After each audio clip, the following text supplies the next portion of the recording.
Good afternoon, everyone. Thank you for joining us. My name is Marissa Waterman, and I'm the Marketing Director here at the Academy. Today's webinar is titled Drones and Their Role in Revolutionizing Landfill Operations Management. Our Executive Director, Dr. Daniel Other, will serve as a moderator and will introduce our speaker today. During the presentation, you'll be able to submit a question by clicking on the Q&A icon on the bottom of your screen. We'll do our best to address each question at the end of the presentation. Before we get started, Dr. Other would like to say a few words. Dan, how are you? I am fantastic. Thank you, Marissa, and welcome everybody to today's webinar. It's a pleasure to moderate today's webinar and to welcome you to drones and their role in revolutionizing landfill operations management. As we begin, I'd like to say a special thanks to Delaware Solid Waste Authority for bringing us this webinar and for being a patron of the Academy.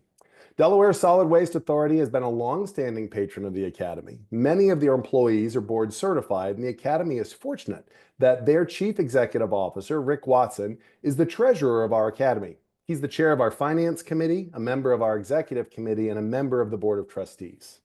The Academy's webinar committee worked with Delaware to vet today's topic, and together, DSWA and the Academy are pleased to bring today's webinar to our audience. As we begin today's event, just like every event hosted by the Academy, we take a moment to pause and offer thanks to the patrons. As shown here on this screen, patrons are utilities and firms who provide the essential financial support that helps the Academy to offer programs such as webinars as free to our members. Thank you to our patrons. And if you have an interest in sponsoring a webinar, or perhaps you want to explore what it means to be a patron, reach out and let us know. Marissa and I are here to listen to your story and to help match your needs with our programming. And now with that intro, let's get into the meat of today's webinar. Today, it's my privilege to introduce Alex Steuerwald, who is a licensed professional engineer and has worked for Delaware Solid Waste Authority since 2019. Alex is currently the facility manager at the Cherry Island Landfill in Wilmington, Delaware. He's a graduate of the University of Buffalo with a degree in mechanical engineering, and he's found his niche in the solid waste field. He's been instrumental in expanding Delaware Solid Waste Authority's drone program, demonstrating how the technology can modernize and improve operations at Delaware solid waste management facilities. He's excited to share his experience and understanding of drones and the powerful software tools. As Alex delivers his presentation today, I remind you that I have the privilege of moderating a question and answer at the end of this presentation. So it would be great if you would share your questions in the Q&A panel, and then I can use them to direct today's conversation. And now, with those instructions and reminders and introductions, Alex, my friend, the stage is yours. We are so excited to hear from you.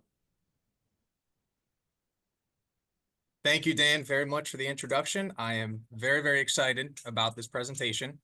So as Dan said, my name is Alex. I'm with the Delaware Solid Waste Authority.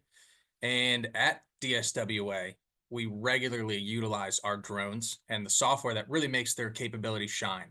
And this is a topic I'm always excited to talk about and train others on to the best of my ability. And this presentation is actually going to be based on a lot of firsthand experience and really showing how drones have revolutionized landfill operations management.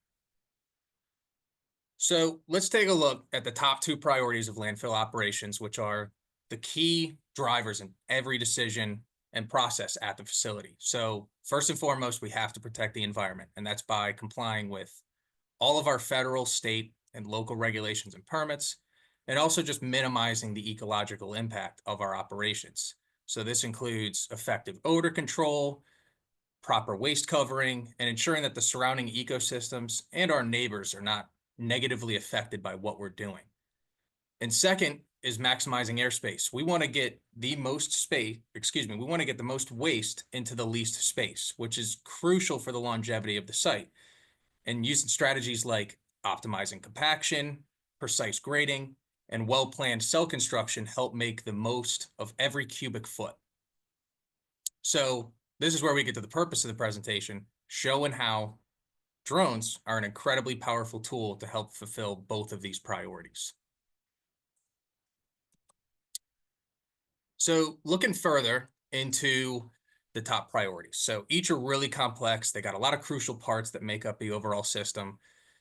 starting with the landfill gas collection system. That's what plays the key role in capturing the methane and the carbon dioxide that are almost always coming out of the landfill. And that's the primary constituents in your landfill gas before they escape into the atmosphere. We want to keep odors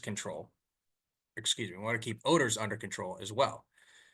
And as for the leachate collection, that's equally important because that's ensuring the leachate, which is your liquid that drains through the waste and eventually is captured at the bottom, is properly collected, conveyed, and eventually treated, preventing it from contaminating any groundwater or any surface water nearby. And then on the other side of things, maximizing airspace means being very intentional with how we build and operate our landfills. So landfilling by design, that ensures that the waste cells that we're constructing, according to an engineered plan, are making the absolute best use of the space we have. So optimized compaction, that's ensuring that the compactor operators, which is pictured in the bottom right there, they're achieving the necessary waste density. And that's just by making as much passes as necessary to get us to a density of about 1,250 pounds per cubic yard. That's the sweet spot. And that's what directly extends the life of the landfill. And for the user, so the operator's job in that compactor is just pushing the trash, shaping it according to a design surface, and driving back and forth over it all day. They are compacting the trash. And together, these elements are what support efficient, responsible, and environmentally compliant landfill operations. So traditionally, protecting the environment in landfill operations has relied on really time-consuming and labor-intensive methods. So to monitor the performance of the landfill gas collection system, field technicians are utilizing specialized equipment for gas emissions monitoring, and they are checking the composition of the landfill gas. And in doing so, that's also kind of ensuring that there's enough cover soil in place. And they want to make that, or I should say, the best landfill gas is the gas that has the most methane possible. Typically, it's around 50%. We also want to make sure that we have as little oxygen as possible, or none at all. And if there's not enough dirt covering the waste, not only will you have the gas and the odors that come with it escaping into the atmosphere, the vacuum that's created by the landfill gas collection system can actually pull fresh air into the gas stream through the cover, which can then negatively impact all the systems that are processing that gas and ultimately reuse it. And so similarly, ensuring all the leachate is properly collected and conveyed involves physically walking around the landfill, inspecting for what we call leachate seeps, along with just monitoring the pump station performance. And in a perfect world, all that leachate that's generated goes from the top to the bottom, where it's properly collected and conveyed through a network of pipes, manholes, and pump stations. However, if there is a 2-foot thick layer of cover soil that was never recovered when they landfill trash there, or perhaps one day the operator just decided, I'm going to landfill directly on top of this old haul road, that leachate's going to find the path of least resistance, which is typically right out a side slope and into a stormwater swale. And as you can imagine, that situation creates quite the headache. Now, while these methods are effective, they're tried and true, they can be very time consuming, and sometimes they limit the frequency and the accuracy of that data collection. And if you have a 300-acre landfill, you can safely assume that it's going to take multiple days to cover all that ground and do these things. So on the other side, when it comes to maximizing airspace, the traditional methods focus heavily on frequent manual checks of landfilling progress. So your operators are typically using a GNSS rover, like a Trimble, to verify that the finished surface grades in which the waste has been landfilled, covered with soil, actually aligns with engineered designs. So this process also includes staking out your landfilling areas and recording the elevation data over time to calculate the volume of waste placed. And typically, they're using a Trimble rover to collect the coordinates of these data points, and then that's sent off to a design engineer who actually does the volume calculations. To monitor how much usable space remains, the topographic maps for the whole site are generated regularly, and this process typically involves an airplane with very high resolution cameras or sometimes even LiDAR to collect the really detailed surface data. And as with that Trimble rover data, that surface data from the surveyor is then passed on to an engineer for the final deliverable. And just like with the traditional methods for protecting the environment, while this is effective, considering these surveyors and these engineers are very good at what they do, this approach is so convoluted because you have so many people involved, and it can be slow and very expensive. And so let's look into how expensive it really can be. So let's look at a single example, that topographic map in your remaining capacity calculation. So you've hired a professional surveyor and they're going to survey your facility. Now, an engineering firm then takes that survey and performs the remaining capacity calculations. They'll give you a proposal, they'll give you a cost breakdown by what each of these multiple steps is going to cost for this kind of work. So when you start off with the ground controls and then providing a report that reviews how those controls are used for the survey, that'll run you about $4,500.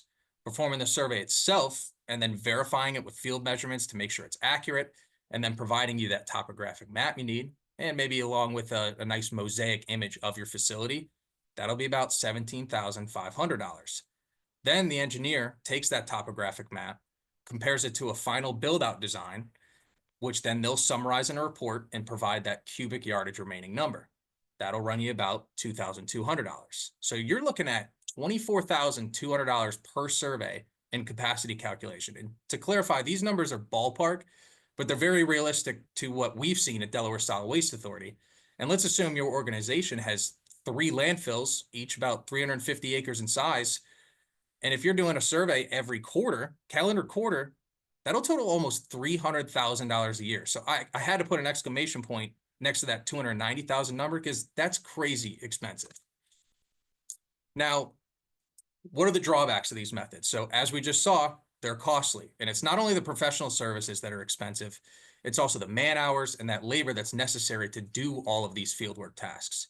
And that gets us to the next point. They're time consuming. So regarding that topographic mapping and volume calculations example, and the time it takes you to solicit the quotes, have the surveyor on the schedule and actually do the survey, and then process all that data and give you that remaining capacity number you're looking for, I mean, that could be upwards of a month.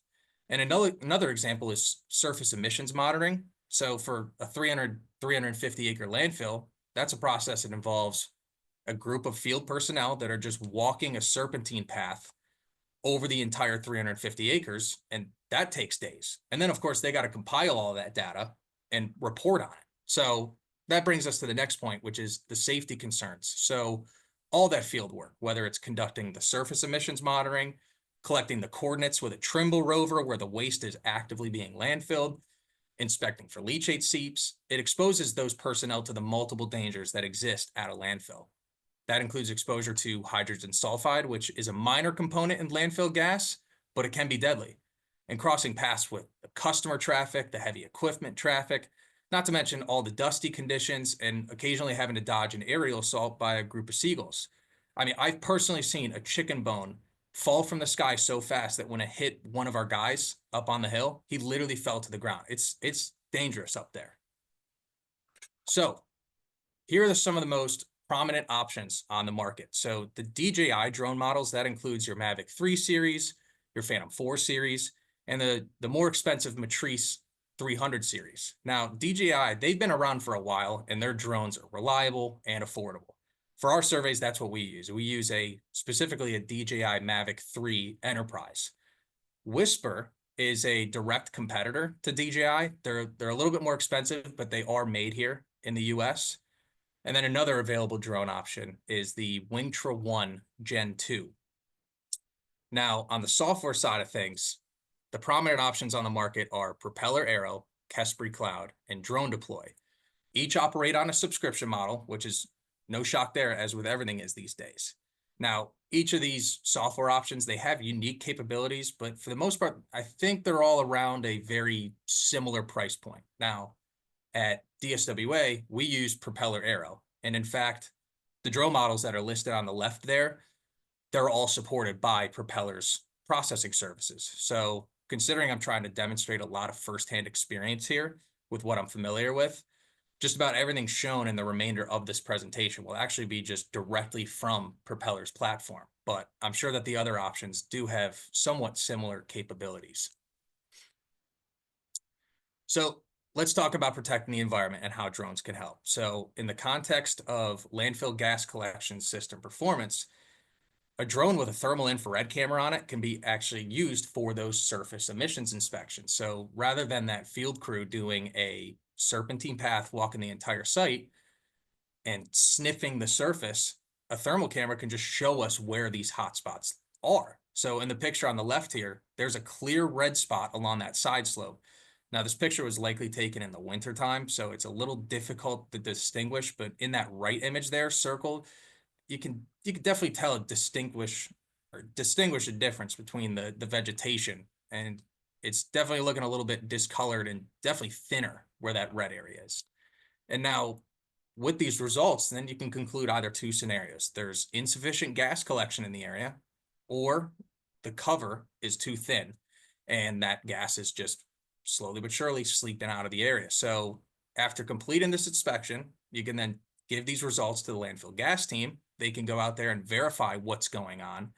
And then the operations guys can then bring some more cover soil over and spread it out and get a better seal on the area. And we'll do in these inspections with a thermal camera, every now and then you might run into some wildlife. So I was actually doing one of these surface emissions inspections not too long ago, and I noticed a little red dot in some thick vegetation, and I switched over to the zoom camera, and what do you know? There's a little fox sleeping. And this was actually very early on in my experience with drones. So this is where I was very surprised to see how good the image quality is, considering these two pictures are taken from the same distance apart. It's just zoomed in with the drone camera on the right side. And I do have to give an honorable shout out to the zoom quality of these cameras. So right now in that picture on the left, the drone is directly above the Cherry Island landfill. And then circled on the left, you could see very, very slightly, that's the city of Philadelphia skyline. And as the crow flies, that's about 25 miles away. And on the right, that's the drone camera almost fully zoomed in. I mean, you can even see circled there, that's semi-truck right there going across the Commodore Barry Bridge. And when you're taking a video, that you can just see it all in very real time. Now back to the environment. Here's an option on the market that can take those surface inspections to a whole other level. And it's not just a thermal camera. It's called the Sniffer drone. It's made by Sniffer Robotics. And so they make this package that actually can be just affixed to any commercial available drone, just about any commercial available drone. And that includes a gas detector for a specific gas of your choosing, whether it's methane or hydrogen sulfide, a flexible hose that actually hangs from the drone, and then it also has a breakaway coupling on it. So if it was to ever get snagged on a tree or something like that, it'll pop off rather than ripping your drone out of the sky. But what really sets this apart is instead of doing a manual flight, it actually has a laser guidance system, so it can follow the terrain of the landfill rather than you having to manually raise it and lower it. So now landfills, obviously, they have significant ups and downs and a variety of terrain, so this feature can be very, very helpful. Now, let's see. This package actually includes software that can be used for the flight planning, the reporting, and the data management. So you can see how the drone is in the top right. There's that hose that hangs from it. And in the bottom right, that's actually a snippet from the software that comes with it. And it maps out your areas where there's exceedances, whether it's for the methane or for the hydrogen sulfide. So as you can imagine, using a drone for this work is a lot more efficient, and it gives you results much quicker that can then be easily distributed to those that are doing these repairs or facilitating these repairs. So the drone can actually replace the need to physically walk the landfill and look for those leachate seeps. So it'll be very obvious when a leachate seep is present, as it's typically got an odor to it. It's very discolored. One of the obvious signs is if it hasn't rained for a while, but you see a stream flowing, that's not water. That is leachate coming out of your side.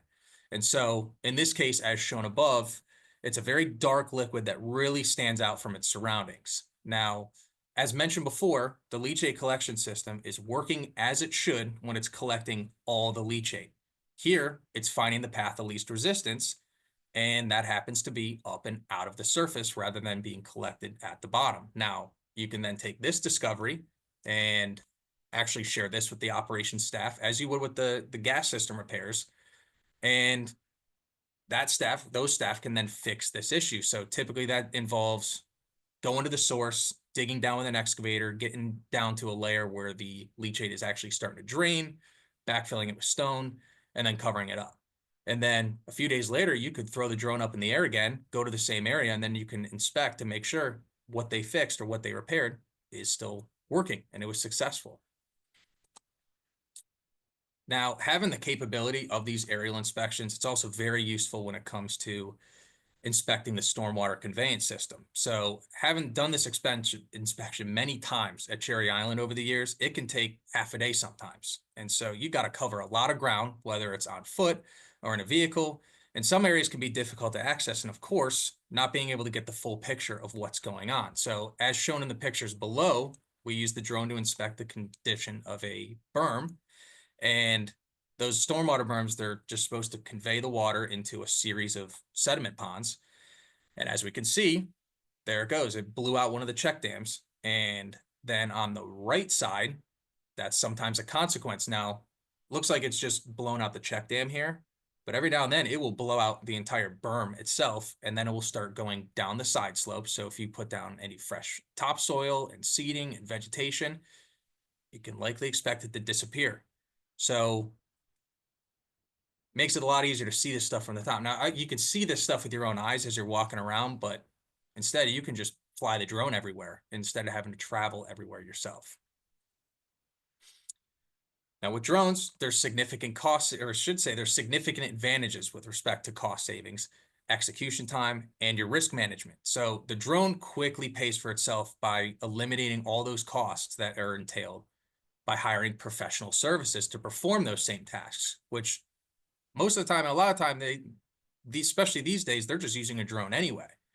And the time to get these results is drastically reduced. So not only do you get what you want and need on your own schedule, performing these tasks from the air is much faster than on foot and by vehicle. And it's important to consider that these drones, they don't have to follow traffic laws. They don't have to follow haul roads, and they can fly at speeds of upwards of 30, 40 miles an hour. The best part is the pilot can do all of this from a safe location, away from the traffic, the dust, the landfill gas hazards, the seagulls. And in fact, as long as the pilot maintains line of sight with the drone as it's in the air, they can fly from the office parking lot. They don't even have to be on top of the landfill. Moving on to drones and how they can help with maximizing airspace. So when it comes to checking landfilling progress and monitoring life remaining, the traditional methods can be replaced by a drone in conjunction with some powerful software. So the need for the professional surveyor and the engineer to perform the survey analysis for you, it's essentially eliminated. And as I mentioned earlier, DSWA, we utilize Propeller for our processing software needs. So now I'm going to go over in depth how that can be used. So what do you need? What do you need to get started? So you need the drone, of course. Any drone that's supported by Propeller is an option. Now, as for ground controls, this can be done one or two ways. So, or even a combination of both, which we have done multiple times. Fixed ground control is actually perhaps something you could still use a professional surveyor for if you'd like. And this process involves going around to various locations around the site that don't typically see a lot of traffic or aren't typically modified, or you'd be worried about it being moved. And they get precise coordinates from the GNSS rover, and then they mark out the area somehow. So in that picture in the middle, that's actually just a couple 2x4s that the surveyor took and spray painted them white. Now, when the drone flies over that area during the survey flight and snaps a picture, the software recognizes that X, or that control point on the ground, as something at a specific northing, easting, and elevation. And then the photogrammetry process that actually lines up the photos and stitches them together and creates the model can do so correctly. Now, typically you really only want to use these fixed points if they're not, or I should say, if they're being regularly checked for accuracy in case there's settlement, or like I said, for whatever reason, they get moved. Perhaps somebody's trying to go mowing there or whatever it may be. But sometimes it's not the greatest thing to use, especially at the Cherry Island landfill, which is more of a unique facility because it's built on dredge spoils. The whole facility is settling all the time. So these really aren't practical for us. And now at a more traditional landfill, when you have landmarks that can go unchanged for several months or even years, this is still a very, very good option for you. Now, the option we take advantage of is actually the arrow points. So that's that checkered square that's pictured right there. And what they are is they're smart ground control. They have GPS that's built into them, and they just record location data while the drone is in the air, with the convenience of just being able to set it down anywhere, power it on, and then let it bake, as we term it, for the duration. So it sits there, and via dozens of satellites, it just fixates exactly where it is on the surface. So when the survey flight's over, you go around, you collect all the arrow points, and their location data is then just uploaded over a Wi-Fi hotspot on your phone, and it goes right into the Propeller platform. And just like with the fixed control point, when the drone is flying over this arrow point, it knows exactly where that is and then builds the model around it. Now, the final piece of the puzzle is having a pilot who has received their Part 107 certification from the FAA. So the Part 107 license, which is officially known as the FAA Remote Pilot Certificate, it's required to operate drones commercially in the United States. So if you're flying a drone for personal use around your property or your yard, whatever it may be, you don't need this. But if you're doing it for any sort of business or commercial reason, you do need it. And to obtain it, the process involves a exam, just an aeronautical knowledge exam, and it's usually covering the regulations, airspace, weather restrictions, and just general operational procedures for how to use drones. Important thing to note too is when you do get your Part 107 certificate, you have to do some recurrent training every 24 months just to stay current and keep flying. So now you have what you need. What do you do? What do we do to get our 3D model? Now, I won't go into too much detail on how to perform the survey itself because I wanted to more focus on what you can do with these surveys.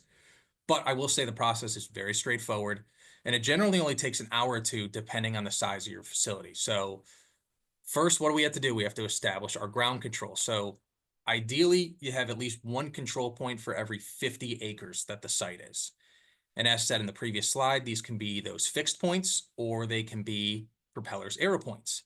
Now, the more the better, because the model that's generated relies on this ground control to ensure that photogrammetry process stitches these together and creates that model as accurately as possible. So good ground control practices is not only having as many as you possibly can, but also making sure that they're evenly distributed amongst the site. So as you can see in the bottom left, that's kind of the general spacing that we're trying to do at Cherry Island all the time. Now, for the flight itself, DJI's pilot app, that's just drawing a shape of the site, establishing the altitude that the drone flies at, how much overlap there is between all the pictures, and the speed that you want it. So, like I said, they only really go about 30 to 40 miles an hour, but it's still accurate even at those top speeds. You also want to rotate that flight path to optimize how quickly it'll complete the path. And it's also important to consider that you want to fly perpendicular to the wind direction. So that way it's not going across the site with the wind and then fighting it the whole way back, because it's kind of doing this serpentine path. And in that example that you can see in the middle, Cherry Island is about 320 acres. The flight takes 40 minutes to do, start to finish, and it takes a total of about 1,180 photos. Now, the best part about the flight is that it involves almost no interaction between the drone and the pilot or the controller. You simply power on the drone, load this flight path, and then you hit that blue play button and the drone will take off. It'll perform the flight autonomously, and then it will even come back to you when the battery gets too low and needs to be swapped out. And depending on the wind, these batteries will get you about 20 minutes. So with Cherry Island, we typically have to use 2 to 3 batteries for the entire survey. But if you're doing something much smaller than that, you can get through a lot of surveys with just one battery. So now you've got your model. The process is complete, which typically only takes a matter of hours. And now you've got a fully interactive model of your facility. So on the left, we have our topographic contours visualized there. And then on the right, you can see how this is truly a 3D model. And in that example right there, that's the commercial vehicles area, working face, where that's with your waste management and Republic trucks. That's where they offload. And so let's get into checking landfilling progress. So when it comes to this, we have what's called the cut and fill tool. So on the left image there, that yellow polygon is drawn around the commercial vehicles landfilling area. And then using that tool, we can reference a previous survey which in this case, we're comparing a survey from April 2nd to March 3rd. So essentially a month of landfilling. And within about 10 seconds, you get your number of 52,633 cubic yards of fill. And now we can establish a baseline, especially once we have months and months of data, we can actually formulate a average of how many cubic yards this commercial vehicles area is going to consume every month. So that polygon can be anything as well. It can be the entire site to see the volume change. And it's also a month-to-month comparison here, but you can do 3 months, you can do multiple years. As long as you have a survey to reference back to, you can look at any changes. And now that we know the rate of our airspace consumption, it allows for very effective planning. So in the previous slide, we identified that the commercial vehicles area consumes about 50,000 cubic yards per month. So on the left here, this is a new polygon shape I drew. This is where I want that commercial area to move next. Wherever they are now and they're done, this is where I want them to go next. So I can create a custom surface within that polygon, which is essentially just 10 feet above the current surface conditions. And using that tool, I can calculate how much volume is in that area. So circled on the right, the software calculated approximately 52,000 cubic yards of volume. Now the blue is the areas that can be filled and brought to grade, and then the red are the areas that are too high. So as you can see, those red areas are primarily just the cover soil stockpiles, and they're just eventually pushed by a dozer. So this 52,000 number, I can really trust it and get a good idea.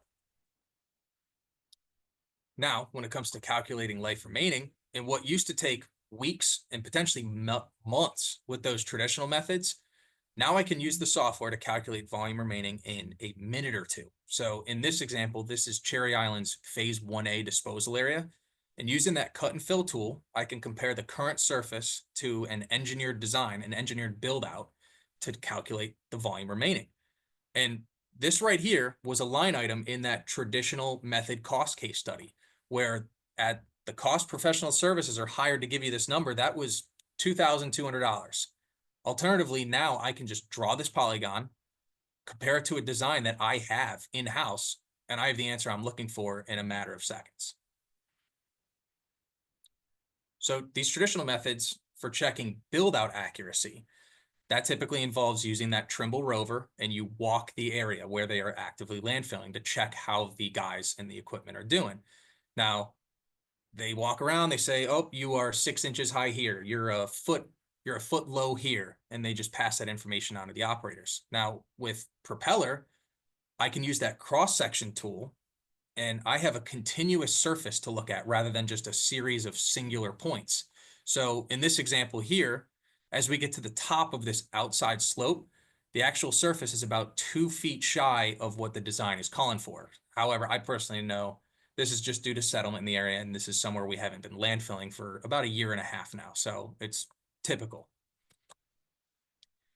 And speaking of settlement, we can monitor and visualize that in 2 different ways. So that cross-section tool from the previous slide, we can use it to not only compare the current surface to designs that we have, but we could also look back at previous surveys. So in the example on the left, I'm comparing surfaces about 2 to 3 months apart. And it may be tough to see, but that cross-section graph there is showing that from September 2024 to April last month, this area settled almost 5 feet. And then on the right, instead of a cross-section, you can actually just use singular points too. So where it goes up on that line graph, that's where waste was placed and landfilled. And then you can see how over time, it just slowly but surely settles as the waste breaks down. And then using this information, it's so great for gauging how soon into the future an area that was once built to design could potentially settle enough to justify landfilling there again. So if I have an area that was constructed as design and it's settling 5 feet in the course of 8 months, I can safely assume that maybe in about 2 years, we'll be able to put another 10 feet of waste on top of there. Now, I do have to clarify this type of settlement. 5 feet in 8 months, that's very, very high for landfills, but that's what you get when your facility is built on very, very compressible dredge spoils. So what we've looked at are excellent highlights of how the software can help us with our maximizing airspace priority, but it goes so much further than that.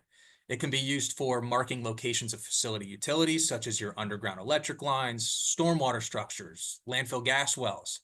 It can also be used for stockpile calculations, checking the grading of haul roads, side slopes, visualizing your as-built designs, creating really detailed 3D models, and for stormwater management modeling.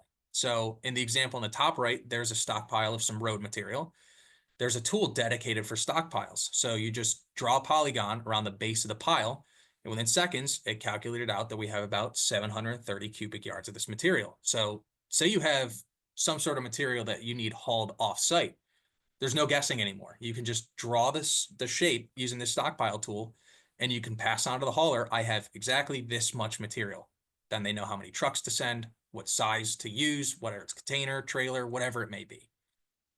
And then in that bottom right picture, that's actually an as-built survey of a geotechnical instrument that we installed recently at Cherry Island. So the cable was laid, and then using a Trimble rover, we just walked the length of it and took a shot every 3 to 5 feet so that we got a coordinate. And then we can take all those coordinates, stitch them together, draw a line connecting them all, and then we can upload it directly into the Propeller platform. So there I am using the cross-section tool, just drew a line perpendicular to the way that cable runs, and then I can turn it on in my cross-section visualization there, and I could see that that line is 8.5 feet below the current grade. So for whatever reason we had to excavate in that area, there's no guessing as to where it is, whether it's exactly in terms of XY, but also how deep it is beneath the surface. Now here's an example of the 3D modeling capability on the left, which is great for visualizing your facility buildings and structures. And now I know that picture's not as clear as that Fox one from earlier, but it'll do. And of course, this software is always still being developed, so it'll get better with time. But on the right there, that's a slope check. So I can just draw a line, and then it will calculate the grade of my slope as a percent or a gradient, whatever you choose, whatever you prefer. In that example, I got a 3-to-1 slope, and I can take that info to our contractors, operators, and say, hey, you guys are doing a great job. You're hitting the target gradient that we want. Now, the stormwater modeling, this is where it gets really fun. Now, one of the primary antagonists in running a smooth landfill operation is precipitation. It erodes your cover soil, it carries sediment. A lot of that gets absorbed through the surface and then eventually becomes more leachate that you have to treat and convey, whatever it may be. We want to get as much stormwater off the facility and away from the landfill as possible. So the many stormwater modeling tools that this software, it's a plethora of tools, and it gives you so much insight into how the stormwater is going to behave at the site. So a very basic tool, which is shown there on the left, that is the preferential path tool. So that's just showing you how the stormwater as a whole is going to flow on the surface. And in that photo, we can see a pretty nicely distributed flow down those slopes, and it's also hitting that berm and being directed into that pond as intended. And then on the right there, this is actually what's called the flood to level tool. So flow in this stormwater swale, this is by our office. It flows right to left and away from the facility, eventually down by the highway that's nearby. Now, we want to make sure that pipe never gets clogged, and this is visualizing that for us. So where that X is, I'm saying, what happens if this pipe gets clogged and the water fills up to that level? Well, we can expect that a good chunk of our parking lot's going to be flooded out, and we can expect that that entire grass area to that right side is going to be completely overrun and flooded out. And I also know now that if I parked my truck in that top right part of that parking lot, I'll probably need my waders to get out to it. Now, branching off of that preferential tool, I can also simulate rainfall in a more small scale, so to really see what's going on in more detail. So in this case, on the left side, we have a side slope that just continues to erode away. It's stripping away all the topsoil, the vegetation that we keep trying to grow, and occasionally it exposes some waste. Now, while in many cases it's easy to just see this with your own eyes, this raindrop tool that's placed there is actually verifying what's happened. So as it turns out, that rainwater is splitting into 2 separate paths, and that actual difference in colors there, where it gets darker, that's showing you where the highest volume of water is flowing at the highest rate of speed. And as it turns out, it's rilling the slope just as we see it. Now, this kind of information is so beneficial and coordinating a more permanent repair with the operations staff. So instead of simply just recovering the area with cover soil as they had been and trying to grow grass on what's just going to erode again, we actually can get a good idea of the runoff size and build a conveyance structure accordingly. So in this case, we actually did construct a downshoot lined with an impermeable material and extended berms out from the channel to force the water into that downshoot. And then after we perform the repair, we have another survey to reference, and we can verify that it's functioning as intended. So that same raindrop tool is showing us how it's hitting that berm and going down the downshoot rather than splitting off and going down in the side slope. And using things like this in this example, it just shows how quick and easy it is to identify areas that are going to be a problem. And landfills always settle at different rates in different places. So it's good to know in advance where this may happen. Now here's another example using that same tool actually to see how rainfall is going to behave. So pictured here, this is a section of Cherry Island's small load area. This is where the customers with their cars, vans, pickup trucks, the people that don't want to go up top on the landfill, get their vehicle all muddy, whatever it may be. This concrete pad was actually totally redone. And it was with the intention that we want to capture the water that falls out of these roll-off cans that customers are throwing trash into and collect it as wastewater and convey it to a pump station. So after this section of the concrete pad was completed, I took the drone out, surveyed the area, and then with that model, I was able to verify that the water is indeed going into those drains, the drains that are circled there. You can see where the water is, I should say the lines are darkest right on top of the drain. And then as a bonus, we're only trying to capture the water that's coming within that profile of the roll-off can. We don't want all the stormwater for the entire pad and just the area in general flowing in there, because then you're going to have a surge of water when it rains that is making its way into a pump station that needs to be treated. So I'm able to verify there that the water is indeed flowing away from these roll-off cans with those arrows right there going down the road as we want it. Now, an excellent feature to take advantage of is incorporating PDFs and images into the survey model. So when you've had a landfill for 40 years, not everything's going to be in that digital format, whether it's a DWG or a DXF, things that you're looking at in AutoCAD. And that's the thing about this tool, is that as long as you have an as-built built to scale and you have some sort of landmark that you can reference on it, it can just be overlaid directly onto the model. So in this example, we're actually back at that downshoot area. And at the bottom of that downshoot, there's a buildup of sediment that we got to scoop out. So circled in yellow there on the right image, that was my landmark. That was a leachate pump station that was called out in this as-built PDF that we had. And once it's placed and I lined it up, the software actually recognizes the white space too. So it'll make that more transparent so you can see through it. And then with this information, I can turn it on, and then I can let the operations personnel that are going to be digging out all that sediment there know you are nowhere near the liner system. You can dig as deep as you need to. And it's just for that added peace of mind.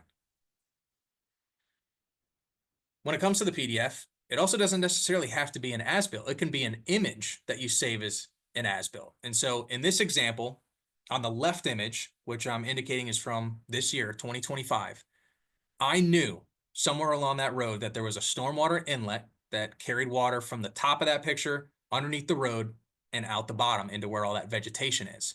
Now, for whatever reason, the inlet on the top side is gone. We can't find it. It's buried, whether that's years of road maintenance, or perhaps this is where we do our yard waste processing operation. Maybe some of it just eventually clogged up and built up enough to make it disappear. Maybe one day the operator just decided, we don't need this anymore. I'm just going to bury it. And on the bottom side of that picture, that area is very vegetated. So that outfall was totally camouflaged. We couldn't find where it was. Now, Google Earth has a very cool feature where you can actually go back in time to look at previous satellite images. And I think in the United States, at least, it can go back as maybe the 1980s, 1970s. And so I was going through all these images on Google Earth, and from one that was in 2002, I was able to see that inlet and outlet clear as day. And that's the image on the right there. And as with the previous slide, as long as I have some sort of landmark that I can reference to, which I did kind of off the view here, I can just stitch it right onto the model. And then I can use the point tool which I'm doing on the inlet side up there on the top of that picture, plop it on that inlet structure as I did, and then I get that northern and eastern coordinates I need. So then I can take those coordinates, put them into a Trimble rover, and in the field, stake out exactly where we have to dig to find this thing. And we actually did get this structure uncovered recently, and we found it on the first scoop with the excavator. And it was because of this tool. It was because that we had the exact coordinates of where it was. So that way we weren't digging blind. We didn't hit anything that we weren't supposed to. It was a huge time saver. Also, from your first survey performed, you're now building a library of aerial photos for the site. So at DSWA, we've been using the drone since about 2019. And there's actually a timeline feature where you can click and drag and look at previous surveys. So in this example, we're actually seeing how one of our disposal areas slowly but surely filled up over time. It went from a sediment pond up to a waste mass. And once we have enough surveys over a span of months or years, whatever it may be, we don't even need to look at Google Earth anymore. We just have our own library of images that we can look at that are also at a much higher resolution. Now, a somewhat newer feature, because like I said in that 3D model slide, they're still always developing this product and coming out with new things. Somewhat newer feature that they have is what's called Field Crew, or I should say they eventually call it Crew Link. And what's so nice about this is you can get information out to people that are in the field or doing work for you without them needing a login, or they don't even need access to your Propeller software platform. So, for example, let's say I have an electrician who's diagnosing an issue at this leachate pump system, or leachate pump station, excuse me. It's their first time here. They have no idea how anything is laid out in this site, and they need a general idea of where all the underground lines are, what each manhole is, whether it's an electrical line, whether it's a communication line, whatever it may be. I'm off site, or maybe my printer's not working. I can't print out a map for him. Instead, I can go into Propeller, I can turn on this design that's relevant to him and what he's looking for, and I can just simply create a link that comes with a QR code, whether he's looking at it on his phone or his PC. And it's essentially granting him or her temporary access to this design so they can look at it. And the best part about it is there's no login, there's no account to set up. Instead, it's just immediate access to the information that they need. And it can be easily explored on your phone or the PC, as I said. Now, we have so many advantages with drones and the accompanying software that's available. So first and foremost, significant cost savings. We'll go into that a little bit more on the next slide. And the important thing to know now is that the drone and the software are the middleman between you and the results you need. You're no longer dependent on the surveyor. You're no longer dependent on the engineer for these answers. And now that we're not dependent on them, we can do everything on our own time, our schedule, whether it's a visual inspection where the drone's just flying around and taking pictures, or that full-blown survey model where you need your remaining capacity number. The best part is too, is that these results are at your fingertips in a matter of hours, not days or even weeks. And as for the results, how good the model is, they're dependably accurate. We're having horizontal and vertical errors as little as 1/2 inch or 1.5 centimeters. Now let's talk a little bit more about these cost savings. So let's revisit that example, the topographic map and the remaining capacity. So again, we're assuming this organization has 3 operational landfills. They're each about 350 acres in size, and they need a survey to be performed every calendar quarter. Now, as with that traditional methods cost case study, these are ballpark numbers, but they are very close to the real thing. Let's start off with that purchase of the drone. That'll run you about $6,500, depending on the model. Now, that model is specifically for the DJI Mavic 3E and everything needed, including extra batteries, spare propellers, and the RTK unit that attaches to it, the case, the charger, the whole package. The cost of the ground control, specifically a 5-pack of those arrow points that we talked about earlier, that's about $4,000. Now, you can also still bring out your professional surveyor. And if we remember from that previous case study, that line item was about $4,500. But it's important to note that with the settlement that landfills see, those ground controls, especially if they're within the boundary of the landfill waste mass, they're going to be useless in a month or two. That's the convenience of the arrow points, because it's a new control point every time you fly the survey, and you can put it essentially anywhere you want. And then as for the cost for the subscription to Propeller, that'll be about $10,000 annual. Now, I'm sure the other software options I talked about, the Drone Deploy, the Kespri Cloud, they're probably somewhat close in price. They're all the subscription-based model, or I should say they're all subscription-based. So, and I also want to clarify, that number is publicly available. I'm not giving away any trade secrets here or anything I shouldn't. With a Google search, you can find that number. Maybe it's a little bit old, maybe it's gone up now, but it is ballpark. And I also want to clarify too, I'm not sponsored by Propeller. It's just what we use at the SWA, and it's what I thoroughly enjoy and I'm most familiar with. Now, in regards to the accuracy of the survey, here's some snippets from a processing report from a recent survey we actually just did.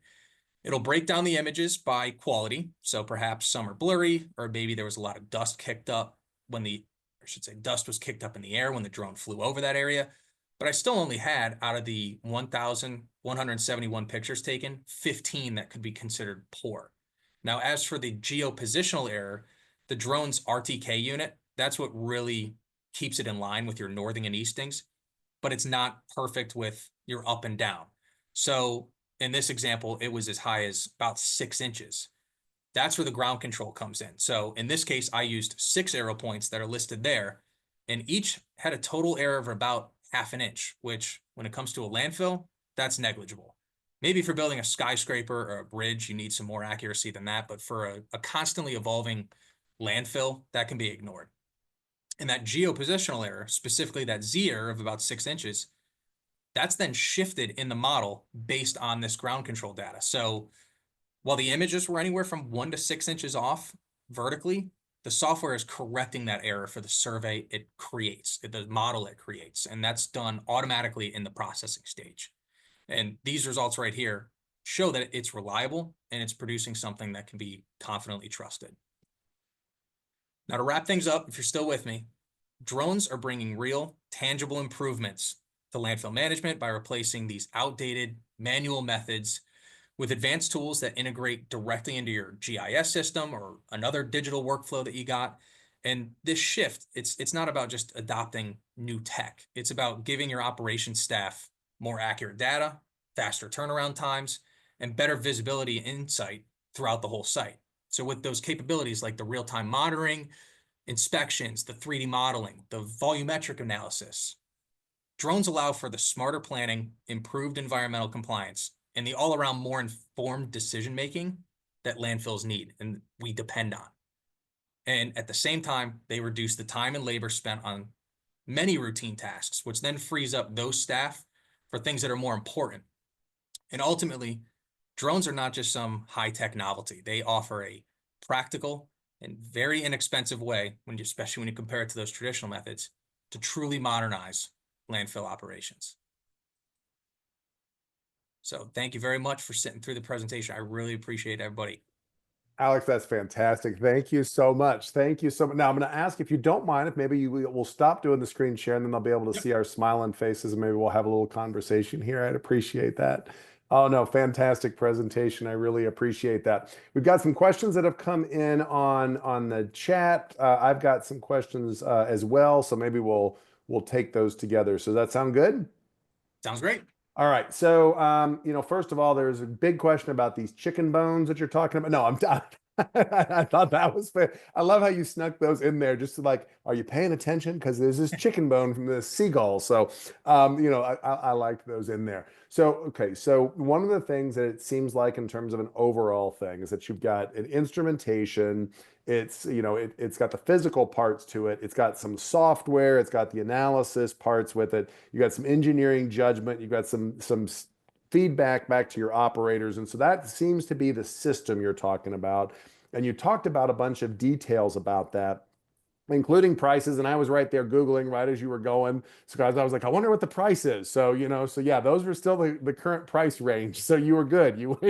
That slide was still accurate. But there were some folks asking about some specific kinds of detectors like non-methane hydrocarbon detectors, or how this relates to EPA's new source performance standards. And so there were a few things in there that were kind of specific questions related to as you would go to apply this. So we'll hit those. Then there were some questions that were related, maybe what I would characterize into unpacking this a little bit further. So again, I'm going and doing some Googling while I'm listening. So I'm looking at EPA's other test method 51 for the unmanned aerial system for surface emission monitoring. And so I'm reading that while you're talking. And there's some questions coming in here about if you're using drones, did you compare them to the traditional? Like, did you do a side by side and say, okay, here's what we're getting? If you've got 2D versus 3D control, I think you touched on this a little bit in terms of the Z-axis and the corrections there. So maybe we'll unpack and revisit that a little bit. Some of the practical aspects of this is, kind of what is the level of accuracy, which you did hit on. You talked about drone stabilization. You showed that amazing image, right? You're blowing up a truck from 20 miles away and you can see it. And you talked about flying perpendicular to the wind, but what other weather limitations were there in terms of, winter time or how those drones might work under different conditions? There was one question here about, how much you've done compared to like the side by side. So we will unpack that a little bit. But I think this is really related to this notion of if we do really careful traditional measurements, and then we do really careful engineering calculations, and then we use safety factors on really carefully measured things, right? And then here it feels like we're using technology, and maybe it's a little bit more kind of, oh my goodness, we got all this great information really quick with technology. How comfortable are we that it's right? And then do we still need to use safety factors, or where do we get the heebie-jeebies that we're not sure that this is as good as we are accustomed to? So that was, and then there were some really great kind of one-off specific audience questions that we'll go through. That was talking about, you talked about advantages, but what are some of the disadvantages? How do you use this in a safe way? Thinking about USA-based servers. I mean, this is sensitive information for communities, the details of their landfills and what that might be and the access to it from public and private. How do the operators actually use this? Do you provide a waste lift sequence to the ops crew? So there's some like very specific, questions. So we'll kind of chunk those up. And then of course we'll wrap with kind of the over the horizon. Where do you see this in 20 years? What should people be studying? We'll speak to kind of some of the emerging professionals and student audience as well. So sound good in terms of stuff we'll go through? So awesome. Yep, sounds good. All right, so back to this kind of like from the start, right? So you talked about folks having the license and having the piece of equipment and having these markers that they'd put out on the site and having access to the software. Okay, so what types of detection systems are out there? You talked about the IR, you talked about some of these sniffer for gas detections.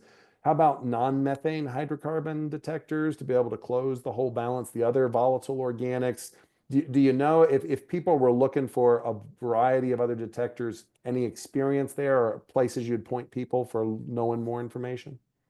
I would definitely refer them to look into that sniffer robotics option. So the two examples I lifted, your methane and your hydrogen sulfide, that's primarily what we're looking for at the landfill. But I believe they have options for many, many other gases of your choosing. It's essentially a flying GC. Essentially, it's trying to see what you have. Fair enough. Gas chromatograph for everybody that doesn't follow all Yeah. the acronyms. Right. Fantastic. So there are a lot of options out there. You've explored some, the ones that you guys are using at Delaware, but there's more out there. You're not endorsing or selling, you're not making any money, but you're saying, hey, if you were looking for one place to start poking around, this sniffer one seems to be a place where you've had some success and experience and poked around some. That makes sense. So any thoughts on how this relates specifically to kind of EPA looking at new source performance standards? There's some like EPA specific related things associated with landfill. This, other test method, test 51 for using unmanned aerials for being able to do. Have you had interaction specifically with some of these EPA rules? Or are you just doing it within the operation of Delaware Solid Waste? So. For the most part, we're just doing it within the operations of Delaware Solid Waste.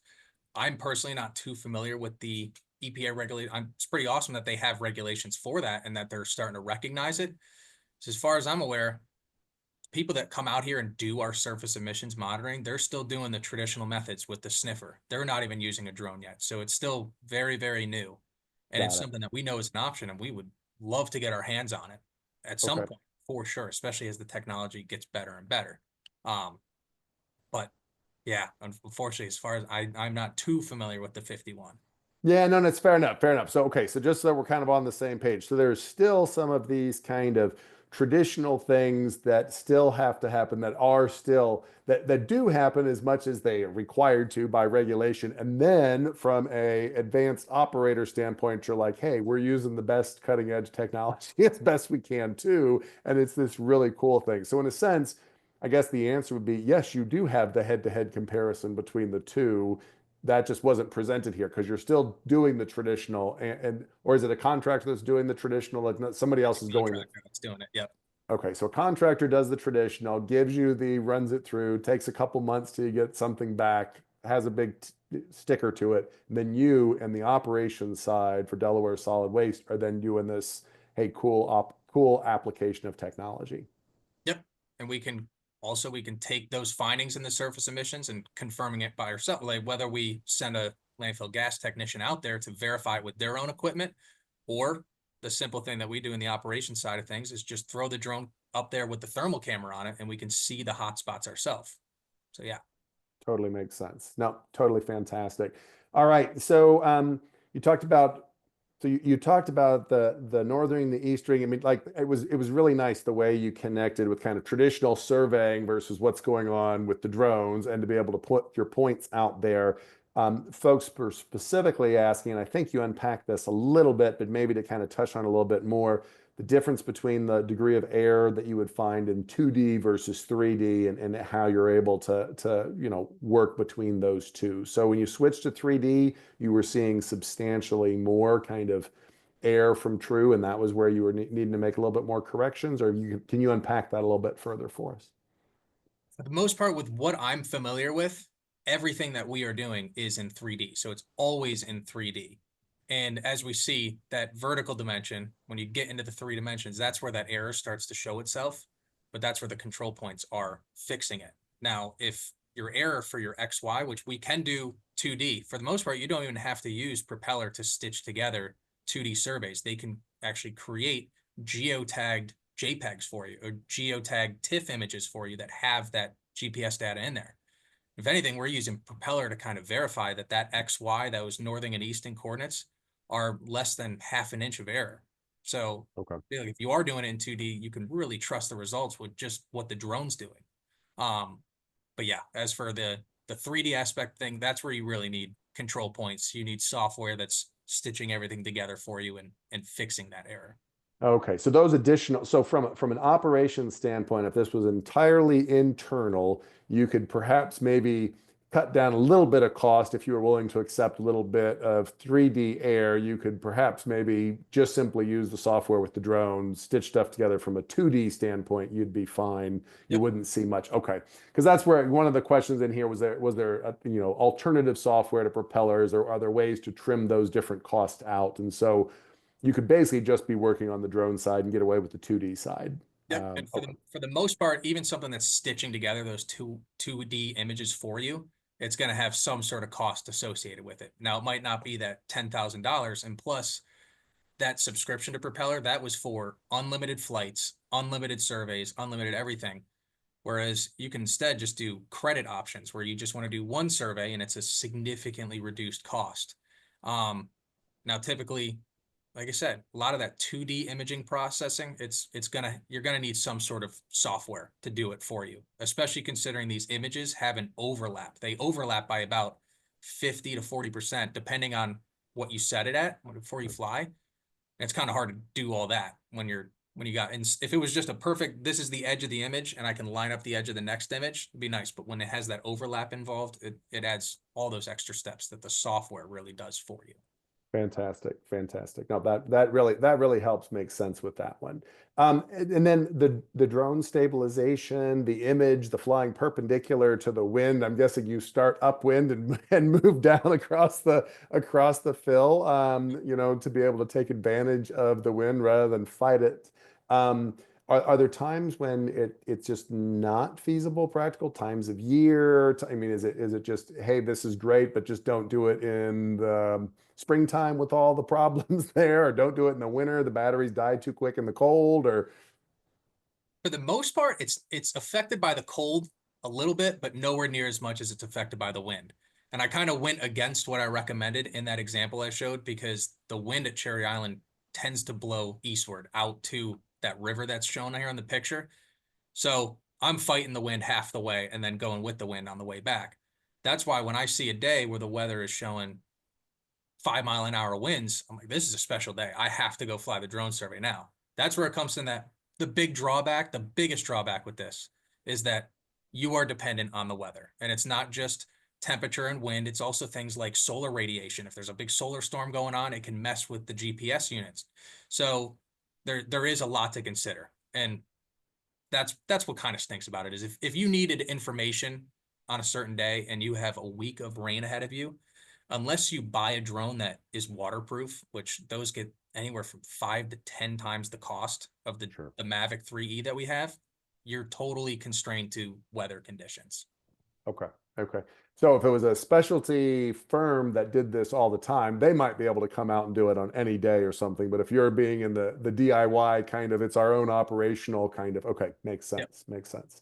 That helps. All right. So then one of the things that we were kind of looking at was this idea of kind of, the accuracy, the idea of kind of where the safety factors come, right? So, you bring the traditional approaches out here, right? And they're measuring everything, and then they're going back and an engineer is looking at it. And like you said, it takes them the month until they come back with an answer. But, they've stamped it, they put their license on the line, they've said, I know what this is. And we all know what that means, and that has a lot of trust and confidence in it, right? And then we're over here on this other side, and we're kind of like, wow, it feels like this is just as good. It's a lot cheaper, but it could also, like, it could trick us, and we might not know we're being tricked. So how, as a professional engineer yourself, right? I mean, you got to be balancing that. So you folks are using it a lot in operations. So how do you develop your sense of trust with it, so that you're like, yep, this is good to go, and I feel comfortable passing this information on to our operators? So one of the biggest things I would say is redundancy. So having other surveys of the facility to look at, whether they were the traditional method where they sent a plane up there with the high resolution camera, or our operations contractor, they also do their own drone surveys, and I can compare the two. Where they're primarily using fixed ground control, I'm using arrow points, and I compare them month to month and see the results and the elevations and the coordinate. It's all very, very close together within fractions of an inch. That builds enough trust for me there. The next level of trust that I have is that actually the design engineer that we use for a lot of work at Cherry Island and DSWA facilities in general, whether it's designing new cells, monitoring the sediment of the facility, doing all the geotechnical instrument modeling, they use our surveys and then they stamp it. So they trust them, and then we trust them on top of what we have. So whether it's the redundancy, comparing survey to survey, or the processing report that Propeller provides. No, fantastic. That makes sense, right? So you multiple independent measures that are corresponding. You're kind of like, well, how do we all get them wrong at the same time? Okay. Exactly. And I still think, I'm saying you can eliminate the engineer and the surveyor from this process, but you still want them around every now. You want the professional to look at this and verify this is good, whether it's every time or every now and then. So yes, there's definitely, you still need the professionals. Sure. The quality assurance, quality control part of it, right? And so I'm sure that's where I haven't read the EPA method, but I imagine there's got to be some serious QAP type stuff in that one as well. So now, has Delaware actually done some side by side, like, or published that, or is that public where you can say, like, here's what we got with the drones, here's how it compares to a traditional, and look, they line up? I mean, is there that kind of like published case study out there, or is that, like, those two pieces of information are available, so it could be produced if somebody wanted to reach out to you and said, boy, I'm really interested in this, I'd love to collaborate or something? Is that so? I'm getting the sense that you're still doing the traditional part and you're doing this as a regular operations part as well. Well, I would say, we don't have anything necessarily published, but we have over 6 years of data now with all of these new ways of doing these surveys. And absolutely, if somebody is interested in seeing for themselves, comparing the traditional methods to what we are producing, we can definitely come up with something to really highlight how close they are together. Awesome. Awesome. So you're open for that. No, I'm just putting that out there because you now you may get an email from somebody like, hey, can we, you'll know where it's coming from. Yeah. So, all right. Now there were a couple of kind of like specific questions from the audience. We'll run through these. So one question, do you design or provide waste lift sequence for the ops crew, or does a third-party consultant build the services? Any idea, quick answer to that one? So actually, there was that one example I showed where I said, I want the commercial area to move here next. I created that surface and then I bring it into AutoCAD, which of course is linked with the coordinate system we use.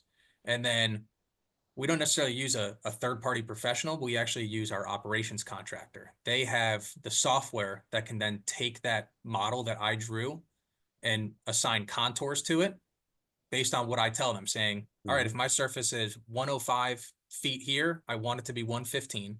They can put that into their Trimble software that's actually on the equipment, and Sure. that equipment is what the operators are following. He can create that for me. Now, Okay. if I did have access to that Trimble software, I could do it as well, but they all go very hand in hand and they're very interchangeable with each other. So what's very nice about that is that I can create, we can landfill how I prefer and what makes the most sense simply by just giving them this design from Propeller. Yeah. Makes sense. No, makes sense. And then kind of along those lines then, right? So then next kind of question from the audience, are you or your contractors using enterprise DI platforms where the data is secured on USA-based servers for restricted network mode or local data mode? Can you speak to that? It's the next step from this, right? Like if we've got all this data and it's passing back and forth, how secure is it and where is it secure? And so if you can speak to that a little bit. I wouldn't be able to speak too highly of that because I don't think we're not that high tech yet. For the Fair most enough. part, we're kind of just putting all of our faith into Propeller, and Okay. Propeller is keeping our data safe. And then those that have access to our Propeller platform are doing the right thing. So we still depend on a lot of trust. We aren't that high level yet. Fair enough. No, I mean, that's why it's good to ask these very practical questions, right? Because, folks could be like, hey, so what's there? You talked about a lot of advantages, right? But what, if any, are some limitations or problems with drones? We mentioned the weather and all, but other things, right? If people wanted to explore this kind of technology for other applications, maybe doing other kinds of sanitary surveys as opposed to just landfills, maybe if they were looking at sewer systems, maybe if they were looking to identify pipes or depressions in the ground or other applications, what are some of the limitations of these kinds of approaches? What have you run into practically? So I know of course, I know we already said it, but that definitely the top drawback and thing to consider is the weather. You are totally dependent on the weather. Now, the next drawback, which we actually saw a lot, considering Cherry Island is in Wilmington, you have to consider airspace restrictions. So if you have a very prominent figure in town, so when Joe Biden was visiting his house in Wilmington, we just couldn't fly a drone survey. As long as he was here, we couldn't do it. And in fact, we somehow, some way, normally DJI, it won't even let you take the drone off the ground if there is a flight restriction. So it kind of is a double air. You can check the airspace yourself, and then the software won't even let you take off.